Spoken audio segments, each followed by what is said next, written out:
Hello, everyone. Welcome, and thank you for attending this ALS webinar. I see lots of participants, but not yet all the attendees that subscribed it. I think we can give 1 or 2 minutes, and then we can start. I hope everyone had a restful night. I think most of you are beginning the day. Not our speaker. He's almost in the bedtime, but he's full of energy. I know that. Well, this session is being recorded.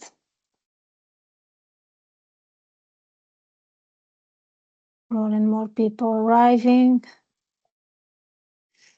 Well, Jacob, I think I will start introducing the topic, and people will arrive meanwhile.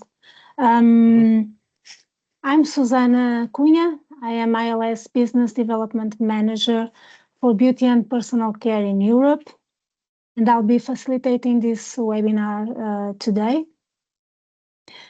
A few practical questions before we start. Any issue, any technical issue, any questions you have during the presentation, please use the hand icon and I will try to assist you directly. Questions about the presentation, questions about the materials of this webinar, we will answer after the presentation because we will have a Q&A session. So you may address the questions at the end, please. Well, I'm based in Portugal. Portugal has lots and lots of rain in these past few days. We had 3 depressions in a row. But I'm not depressed. How could I be depressed? Because we have such a interesting and diverse audience here with us. And as a business developer in beauty and personal care, I'm really excited to address this topic with you all. It's a very concerning topic. We have lots and lots of regulation changes, especially in Europe. France is leading the banning of more and more PFAS since 1st January. And we are really in the perfect timing to discuss this all together. And the most concerning, the most critical question most of the clients address nowadays is, do we have reliable methods for PFAS detection in cosmetics, beauty and personal care products? Because so many matrices, different formulations, how could this work? And well, we are lucky because we have with us someone that is at the forefront of this topic. And I am very, very pleased to introduce you, my dearest colleague and today's speaker, Jacob Jaine. You will allow me, please, to read his bio. I think it's important, but I have to read it shortly. Well, Dr. Jacob Jaine gained his PhD in chemistry from the University of Waikato in 2016 and is currently based at the ALS Research and Development Facility in New Zealand, New Zealand, where he has been for the last 13 years, mainly working on complex and emergent residues testing applications for all life science portfolio of ALS. He has made a reputation for himself testing nearly anything that is amenable to analyze by mass spectrometry. including metabolic markers for plants or animal diseases, developing methods for quantifying dairy proteins, while discovering biomarkers for Manuka honey authenticity. This was a great job. Studying unknown impurities in agrochemicals, and more recently, he is dedicated to PFAS detection methods in beauty and personal care. So I will shut up and give the floor to Jacob. Please, Jacob, take the lead. Thank you. Excellent. Thank you very much. Let me share my screen here and let's go through this presentation. All right. Thank you, Susanna, for the wonderful introduction, and thank you all for coming tonight, or this morning as it is in Europe. We have an array of interesting things to talk to you about today, all relating to testing of PFAS in cosmetics. So the things that we are going to go through include some information on the background to the issue, why we're doing it, why we should be concerned about it, what PFAS are, because even a simple question like that is more complex than it initially seems. We'll talk about some information from the scientific literature, and we'll talk about some information from global regulations. We'll talk about test methods that are offered globally. We'll talk about test methods that ALS is offering, and then we'll show you some interesting data that's come from our initial testing so you can see how it behaves. Finally, we'll talk about how these methods can be used and what they can be used for. So without further ado, let's talk about the background to this. So hopefully most of you will know ALS.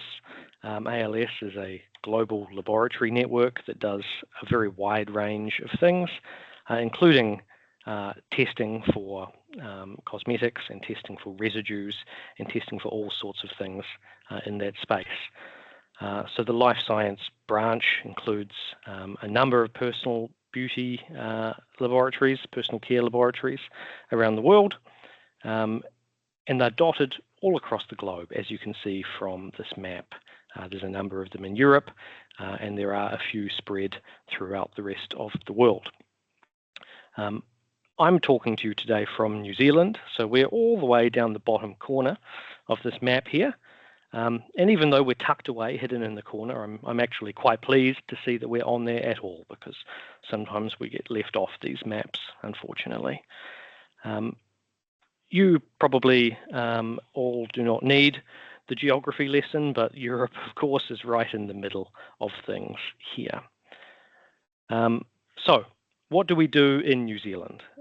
Well, in New Zealand, we do all sorts of different things. We do routine environmental and food testing, and we also have an R&D team that I'm part of that develops interesting new test methods, usually for third parties, on all sorts of interesting residues with all sorts of interesting problems associated with them. And that's how I've ended up in this position talking to you all here today about PFAS. So we started this PFAS journey in relation to cosmetics in 2024. So at that time there was legislation in the United States that meant that some of the laboratories there really needed to get some test methods up and running, and we offered to help with that because it seemed like a very interesting thing to be involved with. And so we decided to develop and validate some PFAS methods specifically for the beauty and personal care market, with a fairly simple philosophy behind it. So we wanted customized solutions that were appropriate for the types of samples that get analyzed in these laboratories and in this industry. We wanted to deploy these methods globally to appropriate and key locations, and we wanted to continuously improve and evolve these methods and services throughout time to make sure that they were always up to date and serving the needs of all of our clients. So that's the background. The next big question is, what are PFAS? So probably if you've joined this webinar, you have some inclination of what PFAS are already. You might know what the abbreviation means. You might know a whole lot about PFAS, but we are obliged, of course, to go through these basics. So PFAS is an acronym for per and polyfluoroalkyl substances. And when we talk about PFAS, we say PFAS or PFASs in relation to that is the correct way to say it. So what are they? Well, they're a really big family of different chemicals linked by the common theme that they all contain a really high proportion of fluorine in their chemical structure, which is a very unusual thing to have in chemicals. There's a number of different definitions for what a PFAS molecule is, and not all of those definitions necessarily agree with one another perfectly either. The definition that we tend to use, and certainly the definition that we have been using in relation to the cosmetic work that we do, is this so-called OECD definition. So the OECD definition says basically that any chemical containing a little CF2 or a CF3 group, or many of them even, classifies as a PFAS. Now, with that definition and with that classification scheme, there's a really large number of compounds that fall into that category. So when people talk about PFAS, they usually only talk about a handful, a couple of dozen, but there are tens of thousands of molecules that meet this definition, a really, really huge array. And they have a really huge array of different properties as well. So some of them are solids, some of them are liquids, some of them are gases, some of them are a little bit of both. And they come from an array of different sources as well. Now, I've used a few illustrations through this presentation. Some of them are photographs, like these ones here. Some of them are artificially intelligence-generated illustrations, which I think are quite interesting. And we'll talk about those as we go through as well. That's a little side point for you. Anyway, back to PFAS. So PFAS came to prominence originally because they got used in a lot of firefighting foams. So like you can see in that top photo there, the foams that were sprayed on fires at airports and Air Force bases and any big industrial fires to help put out the flames, basically. And the PFAS molecules in those foams were an integral and important part of that property, which meant they got used everywhere. Then there was all sorts of other uses that people started discovering PFAS were in as well. So we found that PFAS were in stain repellent solutions, Scotchgard and that sort of thing. We found that PFAS are in things like PTFE or Teflon that you might find in a non-stick pan. And there are even some pharmaceuticals or drugs that are technically PFAS molecules as well. So there, like I said before, there really is a huge array of different molecules in the category, and they come from a huge array of different locations or sources, and that's half the difficulty. But again, one of the problems that links all of these sources and all of these applications is that regardless of where they come from or how they're used, they ultimately end up in the environment. So foams end up draining into rivers and oceans, and your pan ends up going in a rubbish tip somewhere, a landfill, and gaseous PFAS escape into the air as well. So they all make their way into the environment in some fashion, in one way or another. The problem arises, as you can see, that they are used in a lot of different places, and we are continuously discovering new places and new products where PFAS have been used. And there's this legacy that we're discovering of contamination. And within the last 5 years, there's been a lot of literature showing that PFAS are present in cosmetics as well. And so you might say, well, why? Why would they be present in cosmetics? It's because they're present everywhere. So the question arises, are they really there? Is the literature correct? And should we be worried about that? Well, let's find out. So one of the first things we did when we went into this project was we did a literature review. So like any good scientist, one of the first things you do when you're faced with a problem is you go to the scientific literature and you see what it says about the nature of the problem, what's been studied, what's been done, and what have other people found in relation to this. So the scientific peer-reviewed literature has two real classes of studies that are published, two different types of studies. So some of these studies are purely analytical. So they relate to ways to measure PFAS, ways to quantify it in different sample types. Then there's another set of studies which are purely theoretical. So they don't do lab work. They look at ingredients that might be in cosmetics. They identify inventories of different PFAS that could be used, what amount of PFAS goes into these cosmetics, how much is discharged to the environment, and so on and so forth.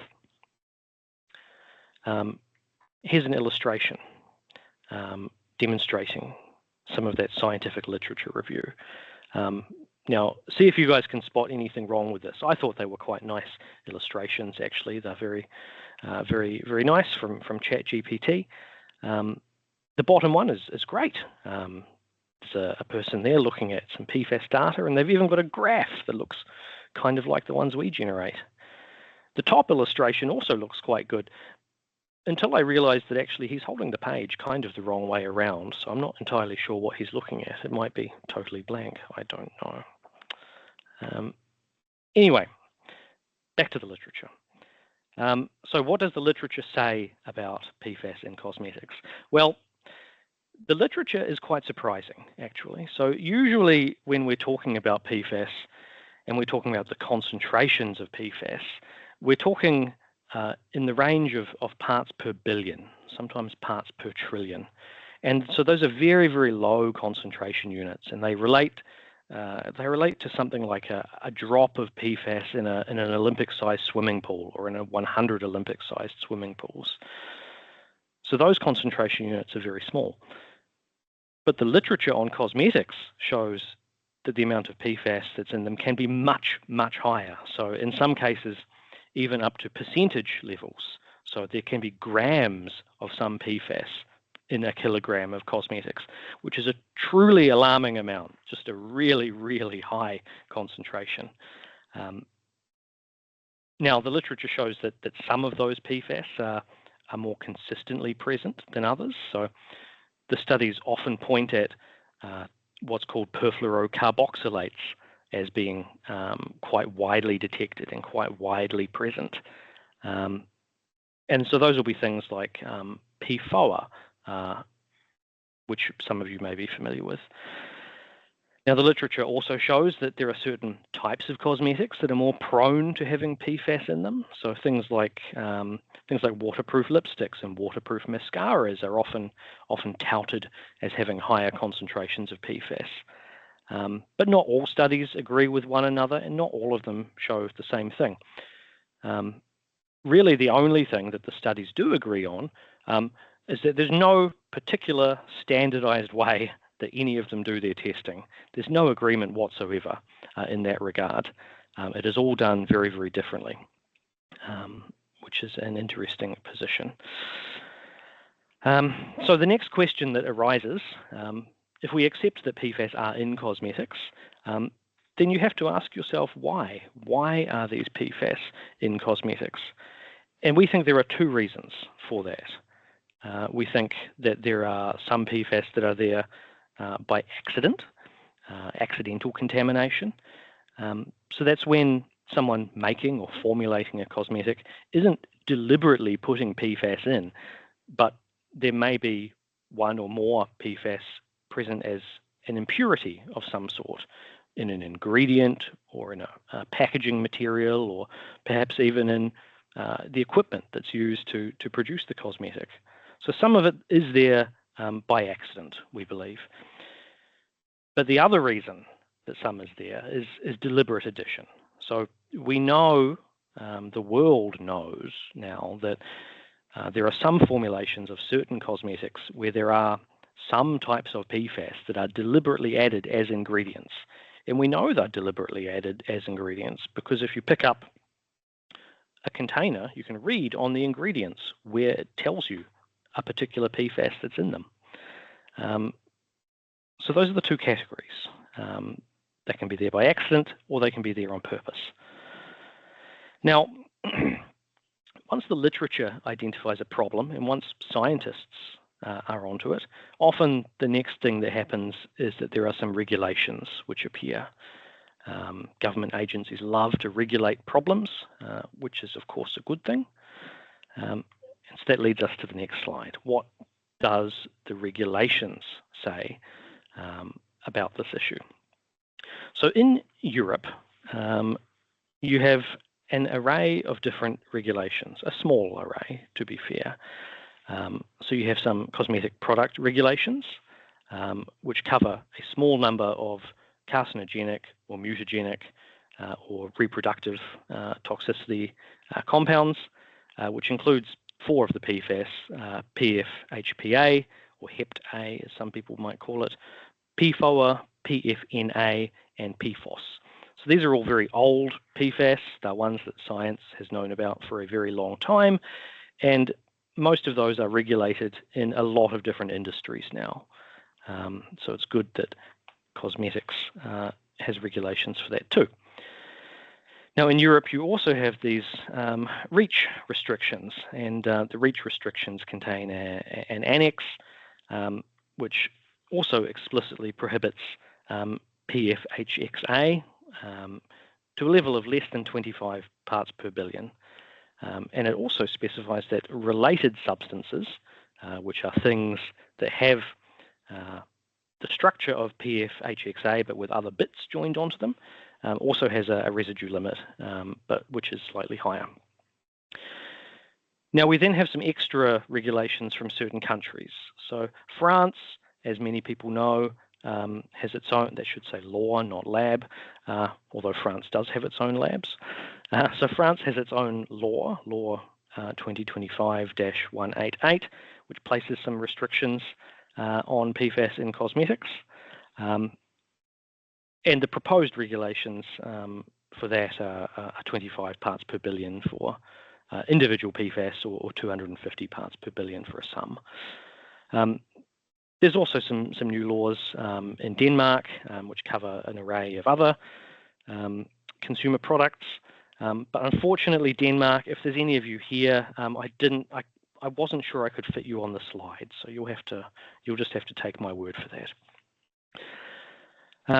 Now, in terms of other countries and other locations, so other places in the world, of course, have their own rules on this too, and other people's rules don't necessarily align with the rules in Europe. And we're seeing this as the case for cosmetics globally. Everyone has different rules. They're all slightly different from one another. And where you can be compliant with one, you may be in violation of a different one. So for example, I mentioned earlier that one of the first countries to start worrying about this was the United States of America. And they have their MOCRA Act, it's called. And their MOCRA Act, amongst other things, compels the US Food and Drug Administration to provide some guidance around PFAS, which they've done recently, and it was somewhat inconclusive, to be fair. New Zealand, on the other hand, where I'm speaking to you from today, we have our own regulations, which have been there for quite a long time, or being worked on for quite some time, I should say. And our regulations simply say no PFAS. They don't tell you which PFAS, and they don't tell you which concentrations. They just say none, full stop. That's the end of it. So very different wording, slightly different approach to what's being done in Europe. So what we do have to think about is what markets we're going into and what rules we need to comply with. Now, here's two illustrations for you on regulating PFAS. The top one, again, is an AI-generated ChatGPT picture, which I thought it was quite a good one, aside from law being upside down, but a very professional-looking lady there drafting some regulations. Whereas the bottom one is an attempt by Claude, the Claude AI, to produce an equivalent one, which I thought was so charming because it kind of looks like a 5-year-old did it. But nevertheless, two very different approaches to illustrating cosmetic regulations, mirroring the different approaches to cosmetic regulations that are taken in different countries across the world. Now, if we look in a little bit more detail at some of these regulations, and we look at the way that some of them are worded, what you will find is that some of the regulations will say something as vague as no PFAS. So that, for example, is New Zealand's approach. No compounds specified, just none are allowed at any detectable level. But some places, notably a number of different states in the US, have taken the approach of saying no deliberately added PFAS, which is another interesting predicament because there is no test method in science which can tell you whether or not something is deliberately added. So we're not entirely sure how that will evolve, but let's see. Now, once science has discovered the problem and the regulators have put some regulations in place, what always follows next is some test methodology. And some test methodology that will come out of industry organizations and then end up in commercial labs. So, if you go to any of our ALS laboratories or any of the other laboratories, commercial laboratories in the world, what you will often find is that if they are doing PFAS testing, they will be doing it in accordance with a reference method of some type. And so these reference methods are protocols that a laboratory can follow, which are published by particular industry organizations, which work out what the best way to test a sample is, what analytes to test those samples for, and what concentrations to test them down to, the detection limits and that sort of thing. And so they make sure that their methods are fit for purpose for the types of samples that they are designed for. And there's lots of different reference methods that you will hear about. In fact, probably many of you have heard of some of these already. So the sector with the biggest number of reference methods by far is the environmental test sector. So laboratories who are testing soil and drinking water and wastewater and biosolids and sludge and all that gross stuff. The environmental labs have a huge number of different reference methods that they have available to them and that they will run. So it's almost impossible to read about PFAS without hearing about the EPA 533 method or the ASTM 8421 method or any other number of abbreviations that to anyone on the outside seem totally nonsensical. So environmental has lots of those. Now, some of the other industries across the world have their own methods too. So textiles, for example, people who are interested in leather and fabrics and things, there are an array of reference methods for them, although a much smaller number. And they're custom designed to work for those types of samples. Then you have food. So food testing laboratories have their own reference methods as well. And there are some very good reference methods out there, although, again, a much smaller number. They work really well for foods and not necessarily for anything else. But then we come to cosmetics. So cosmetics, what does cosmetics have? Well, cosmetics doesn't really have anything at this stage. There is really no reference method available to laboratories wanting to test cosmetics. And so what that tends to mean is that if a laboratory wants to test cosmetics, they are forced to either do one of two things. They either have to develop their own method from the ground up, or they have to take an existing method and try and make it work. So those are the two approaches that you can really use. Now, repurposing methods from other industries, sometimes it can work, but sometimes it's not so good. These methods are custom designed for specific types of samples and the specific chemical challenges that those samples have. So a method that works really well for soil may or may not work very well for leather, which may or may not work very well for food, for wine, for pork, for spinach, for anything like that. And it certainly may not work very well for lipstick or a mascara or a cleanser or a toner or something. So what we think is that repurposed methods are not the best way to go. We know from doing this work, and probably many of you will know from your own experiences, that cosmetics have some interesting chemical differences compared to those other sample types. So just to name a few, cosmetics, for example, have really high concentrations of pigment in them, so colorings, pinks and reds and browns and things that give them the look that they have. And cosmetics have far more of those compounds than any of the other sample types we've talked about. And they can cause issues when you try and do testing for these types of chemicals. There are things like surfactants that are in cosmetics. So something like shampoo, for example, can have very high concentrations of all sorts of detergents in it, and that can totally interfere with and totally ruin some of these existing methods that are used for things like soil. So there are all sorts of issues with cosmetics that would mean that you might not want to choose to repurpose an old method. So we think that if you have a unique problem, which is what cosmetics is, that you need a unique solution, an appropriate solution to that issue. So that brings us to what the ALS service is going to be. So we've designed two different test methods, effectively, that we are going to be using for PFAS in cosmetics. And this slide is just a very brief summary of them. We'll talk in a little bit more detail in the coming slides. The first of these methods is what we call a total fluorine measurement, or TF, using combustion ion chromatography. And so this is a really useful tool for demonstrating the absence of all PFAS that are potentially likely to be in a sample. And if you can burn it, and if it's volatile, it can be detected using this method.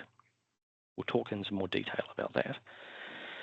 The next method that we have is a targeted method using mass spectrometry. And we think that will be useful in a different set of cases. It will be certainly useful if people are wanting to test for a particular PFAS compound, as is the case with some of the European regulations. So let's go into some more detail, because these really do require a little bit of discussion. So total fluorine, right? Total fluorine, we think, is going to be possibly the most useful analytical tool for a lot of people, not necessarily everyone, though. Again, it's going to depend which set of regulations you're trying to comply with as to which the best test methods will be. So total fluorine is a really good analytical tool. It's possibly the first one you'll want to ask for, particularly if you are working with vague legislation where particular PFAS compounds aren't specified. So it works really well in the New Zealand case, for example. Now, the way that this method works is with a technique, a laboratory technique called combustion ion chromatography, or CIC. And in this method, we take a very small portion of the sample, and then it gets burned, basically, in a very controlled environment and the vapours from the combustion are captured, and they contain within them fluorine that has come from the PFAS that's in the sample.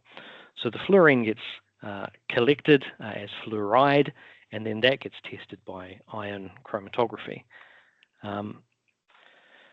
Now, this is an appropriate time for us to talk about some of the quirks or unusual characteristics of this particular measurement. And for that, we really need to talk about the speciation of fluorochemicals. So all of this talk so far, we've focused on PFAS. PFAS, PFOA, PFOS, so on and so forth. But PFAS molecules are not the only molecules in the world that contain fluorine. So any molecule that contains fluorine, we call a fluorochemical. And that includes PFAS and some other things. So if we break down the category into two smaller ones, we can say that fluorochemicals can be either organofluorines or organic fluorine molecules. So that's where you have fluorine atoms bonded to carbon atoms. And that includes PFAS, but it also includes some other chemicals like certain pharmaceuticals, certain pesticides, and certain active ingredients that may be used in some cosmetic formulations. Now, aside from that, there are, of course, also the PFAS molecules themselves, which meet the definition that we talked about earlier of having CF2 and CF3 groups in them.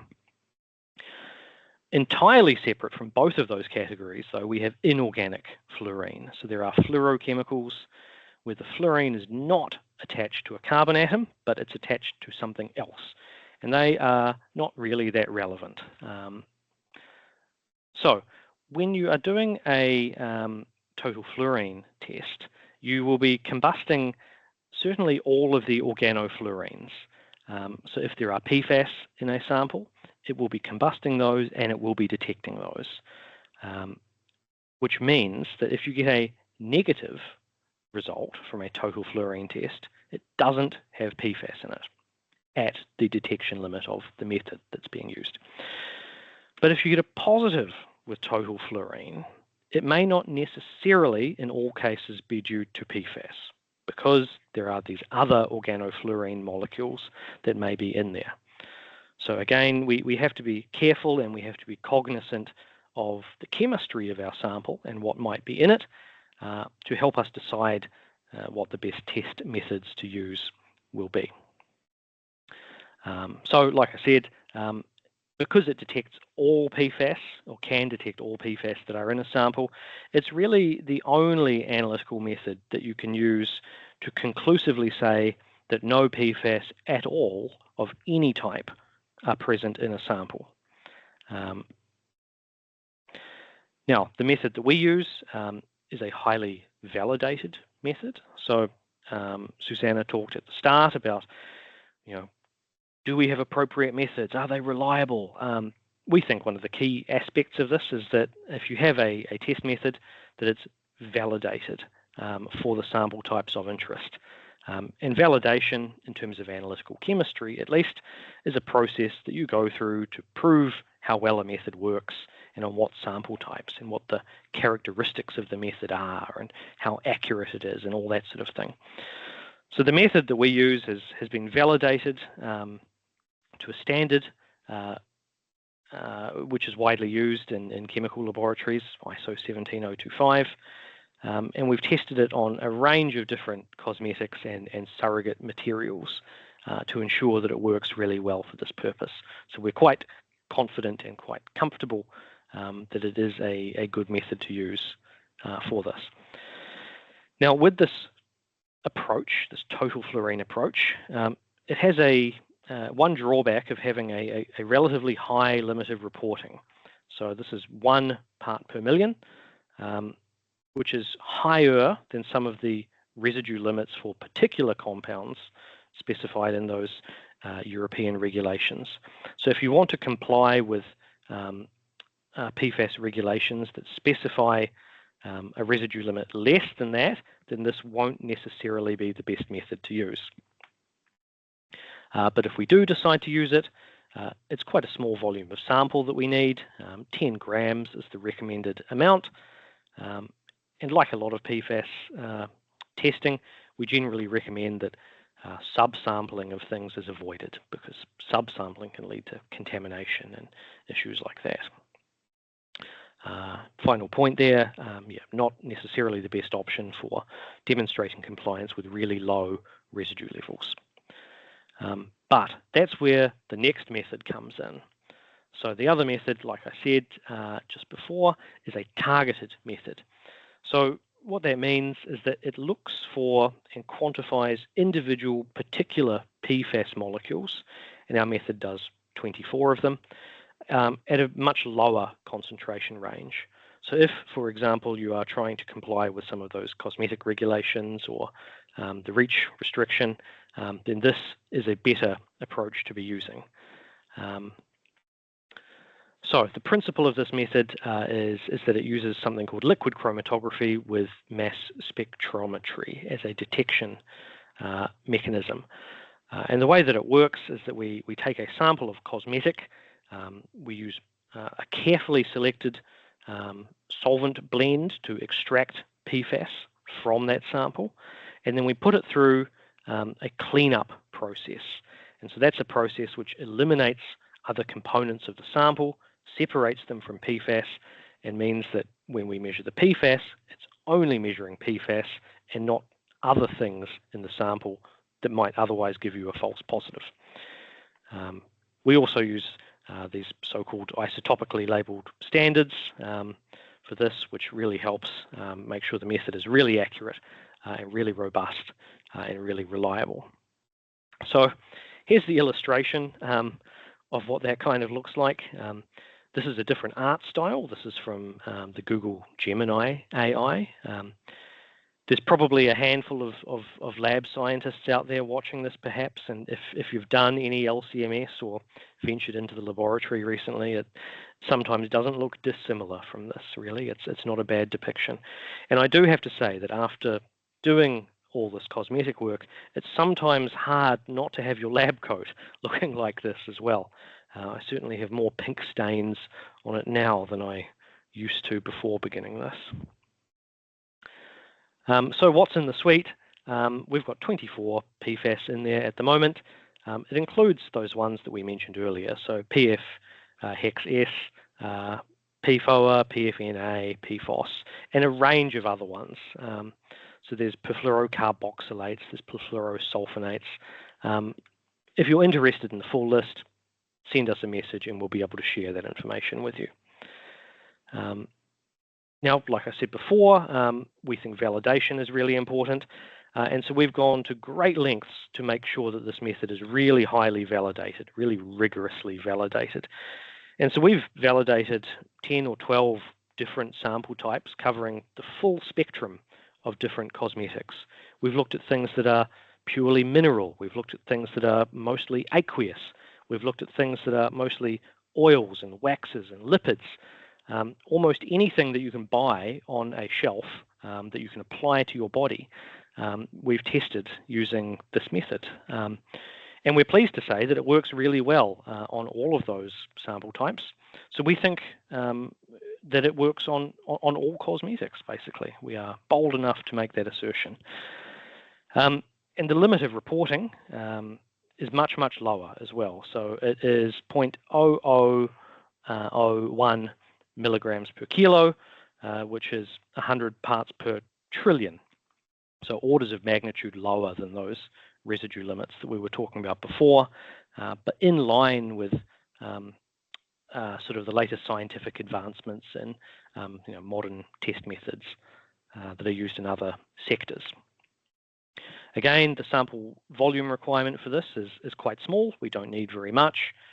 10 grams is more than adequate for these types of samples. And again, we generally advise not to subsample things in case of cross-contamination. So those are the two methods that we have available. Once we got them up and running, we thought, well, it would be really interesting to apply these to some samples of our own that we've acquired and see what they show.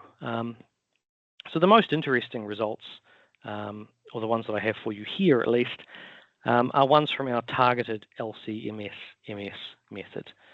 So we purchased 80 samples from the market. So we got these from shops domestically. I bought them here in New Zealand. They're not all New Zealand made. In fact, most of them are international. There are cosmetics from the US, there are cosmetics from France, there are cosmetics from India and Japan and all across the globe. So it really is a global representation of the situation. So we tested these samples with our method, and we found PFAS in 18% of them. We weren't sure if we'd find any. You always have to be skeptical as a scientist. But here are the ones, here are the sample types that we found them in. So we found PFAS in more than 50% of the moisturizers that we tested. We found almost exactly 50% of eyeshadows that we tested had PFAS. And so on and so forth. There's 20% in lipsticks, there's 15 or so percent in toothpaste and sunscreen. And last time I showed this graph, I showed this at a conference once, and someone said, please give us some good news about PFAS. Tell us there's something that doesn't have PFAS in it. And I said, well, look, here are your two categories that actually we didn't find any PFAS in the small subsection of samples that we tested. So not everything has PFAS in it, but certainly a lot of cosmetics do. Now, the next question, of course, is which PFAS did we detect? Well, PFOA actually was the most common one that we picked up, which is quite alarming because it's banned in a lot of places. And so here's the breakdown of the things that we found. Perfluorosulfonates, things like PFOS on the right-hand side of the graph there, we actually found none of in any of the samples we looked at. Whereas the middle category, the perfluorocarboxylic acids, we found almost all of them in a number of different samples. So the most commonly detected one there was PFOA, which has been banned for a long period of time in a lot of different places. So we were a little surprised that there was so much of it in so many samples.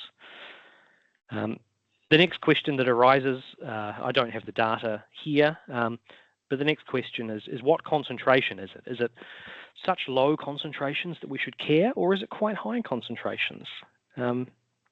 Now, for these particular compounds, a lot of it was relatively low. There were parts per billion in many cases. But you have part per billion detection limits or residue limits for some of these compounds. So are they worth concerning yourselves with? Yes, almost certainly. Now, the final slide that we have here is the use cases. So I've said we should probably concern ourselves with these things. The question is who? Who should be concerned about it? How should we be using these tools? What really are the applications? So we think these tools will be most useful for professionals who are working in the cosmetic industry, in that beauty and personal care sort of space, companies who are marketing cosmetics or manufacturing cosmetics, who are wanting to protect consumers against the presence of PFAS and also make sure that they themselves are compliant with these regulations, of course. Final illustration for you here. Here's a person bartering for market access about some cosmetics, demanding, as we all should, that there be no PFAS in these samples. So who are the people and who are their job titles? Who should care? Well, people like regulatory affairs specialists. So if you are concerned with what's in the regulations domestically and abroad, and you're trying to make sure that your company is in compliance with those, these will be good tools for you to use, almost certainly. Then there will be people who are formulating products and developing products, new product development people, who will want to know whether or not new ingredients they are using or proposing to use may or may not have PFAS in them. which is a very real possibility. And there will, of course, be companies who are supplying raw materials and ingredients to other companies who will be formulating with them. And those ingredient suppliers may also want to demonstrate that their ingredients are free of PFAS, because if they can do that, it makes everyone's life very easy. They're not the only people, of course. Anyone else is entitled to use these methods. Members of the public, in theory, can use these methods, or environmental consultants looking at contamination out of landfills or next to factories can use them, or consumer affairs experts working to ensure that companies are obeying the rules can use these as well. So we think it could be quite widely used for a lot of different applications, and we think that the tools we have will be a pretty good fit for those. And that is the end of my presentation for you all. So if you have any questions, you're welcome to email either of us on the slide here. If you'd like to send us some samples for testing, Susanna can organise that for you. And if we have any technical questions, you're welcome to email those to me as well. But of course, we have some time for questions now. So if anyone's bold enough to ask something in front of the group, then we are here to answer those for you. So over to question time. Thank you all very much for your time. Thank you so much, Jacob. We are opening the Q&A session now. Let's see if we already have questions. Well, we already have a comment here. Do we know anything about PFAS in US regulations? First question. Second question from the same person. How should this be handled from a regulatory compliance perspective in case of an inspection? Good questions. Yeah. Yep, so I can answer those definitely. Sorry. I wasn't reading the question completely.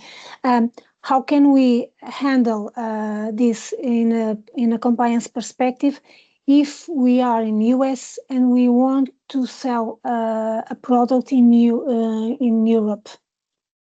I see. Thank you. Yep, this is very good. Yep. Yeah. Okay. So there are two parts to that question, I suppose. The question of the regulations in the US, that's still a valid part of the question, isn't it, Susanna?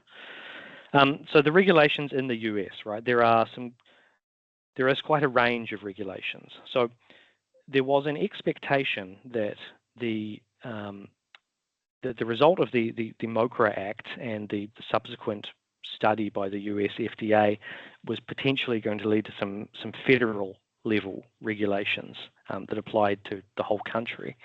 But the guidance that came out from the US FDA was that based on which PFAS they knew were in cosmetics, there wasn't enough toxicity data to really make much of a claim about it. So at the federal level, there still isn't really very much.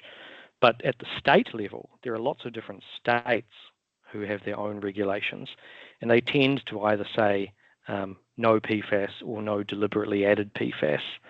So if, for example, you were trying to be compliant with US regulations like those, then something like a total fluorine test would be really good.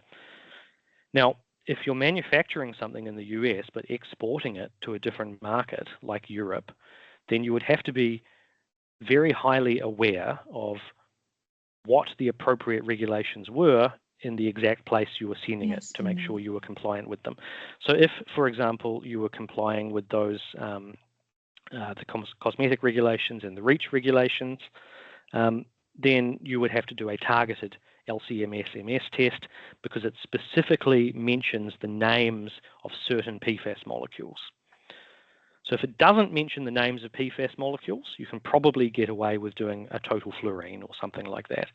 But if it does mention specific PFAS molecules by their name with particular residue limits, maximum number of ppb or something, then you will almost certainly have to do a targeted LC-MS test. And if you can do those and demonstrate that the product is free of the regulated PFAS, then I suspect you'll probably be fine. But that's the high-level overview. So yeah. Thank you. Well, we are short in time. I will try to ask some more questions, and I can assure you that all the questions that you are putting will be answered, if not during this webinar. After, we can send you an email and other further questions as well. Well, we have an interesting challenge here. Is it planned to create an ISO note with your method, Jacob?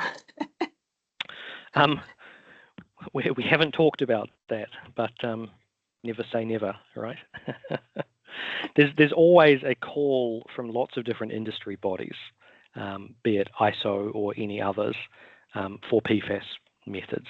So it's a possibility. Yeah. Well, we have here an interesting question, but I don't know if we can answer it in a row. How should we proceed as a French country, for example? Are we going to test all cosmetics? What can we do? Well, I think this is the question for all French manufacturers this month. Yeah. Well, good question. Yes, I'm not 100% 1 million sure. question. I'm not 100% sure. I suspect there will have to be a lot of testing initially, at least on finished goods, to make sure, or at least understand what the nature of the problem is. Yeah, I mean, we might find that some manufacturers and some particular product lines have no issues and that they're constantly free of PFAS. But the converse may be true, and some companies may discover they really do have a problem that they need to deal with. And that will be something that everyone collectively works their way through in the next couple of years, I suppose. How could we help, Jacob, shortly? Well, we can do testing. That much we can definitely do. We can do testing for you, and in some cases, may be able to provide some direction on what testing to do or what to try next. So yes, I think that's the main question for this question. We are able to help and to guide these companies towards the best approach eventually before testing it all. Yep. Okay, that's absolutely. That's I mean, we can always provide advice on what the best test method to do is, or whether a test method is going to be compliant with a piece of regulation or not. Once the testing is done, there's of course some more complex questions to answer. Yeah, I would advise you to send us an email and we can look into this. Thank you. Work through it together. Yeah. Yeah. Well, we are short of time. Last question. When the manufacturing process of a cosmetic product involves contact with equipment components containing PFAS, is it strongly recommended to replace such materials? Or can compliance be adequately demonstrated by testing finished cosmetics? Well, should we wait for the finished product, or should we act previously? Well, good question. Yeah, I mean, that's a really interesting one, because you could have equipment and the equipment contains PFAS. So, for example, if you have Teflon seals or gaskets or something, a lot of Teflon contains certain PFAS. And in fact, by some definitions, Teflon is PFAS. But if it's not making its way out of the equipment into the sample or into the product, perhaps it doesn't matter, because the regulation applies to the product, not to the manufacturing. So you would just have to be careful, I suppose, about what types of products it was leaching into or not. Yeah. And we can help in those too. Yep. Oh, Jacob, I will ask you to put the contact slide again, please. Yep. Sure. And I think we will have to end this session. I feel we could still discussing this for a long time, but I believe Jacob has to go to his beauty sleep, of course. Yes, I do. And the rest of us must start working. So briefly, I would like to explain to you that this webinar was recorded. I already said to you. So all the participants will shortly receive an email with our contacts and with the webinar recording. And we strongly advise you to look into ALS pages on LinkedIn for further information and further webinars. You can also look for us at ALS YouTube channel. This webinar will be available in the YouTube channel, and you have several other resources from ALS available too. I think we all can recognize the amount of work that we have here. This is why we are feeling confident. We have robust methods for PFAS detection in beauty and personal care industry. We are here to guide you and help you in this trouble regulation stage that we are assisting. And we advise you to send us email your further questions. We will answer them all. And you can reach me or Jacob anytime. Well, I have to thank you all, especially Jacob. Have a restful night, please. And I hope to see you soon in another ALS webinar or in a meeting discussing deeply these matters. Okay? Well, have you all a rest of a good day, a good week, and hope to see you soon. Thank you all. Thank you all. Thank you. Bye.